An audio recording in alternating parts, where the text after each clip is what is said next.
এই গোটেই বিল্ডিংটো হৈছে মুখ্যমন্ত্ৰীৰ কাৰ্যালয়। মই ভাবোঁ যে প্ৰতিজনৰ ঘৰতে হওক, প্ৰতিজনৰ কাৰ্যালয়তে হওক, এটাকৈ পুথিভঁৰাল বা কিতাপৰ আলমিৰা থকাটো অতিকে প্ৰয়োজনীয়। মই যেতিয়া অসমৰ মুখ্যমন্ত্ৰী হৈছিলোঁ, মই সিদ্ধান্ত লৈছিলোঁ যে মোৰ সচিবালয়ত মই এটা লাইব্ৰেৰী নিৰ্মাণ কৰিম। চাওঁতে এই লাইব্ৰেৰীত এতিয়া ৫,০০০ কিতাপ গোট খালে।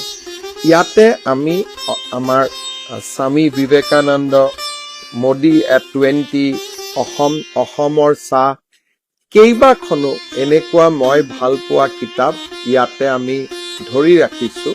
আৰু মই ভাবোঁ যে এই ধৰণে আমাৰ প্ৰতিজনৰ কাৰ্যালয়ত বা ঘৰত সৰুকৈ যদি এটা আমি লাইব্ৰেৰী নিৰ্মাণ কৰিব পাৰোঁ বা আলমাৰীত কেইখনমান বহুমূলীয়া কিতাপ যদি আমি সংগ্ৰহ কৰিব পাৰোঁ, তাক আমি মাজে মাজে পঢ়িব পাৰোঁ, মই ভাবোঁ আমাৰ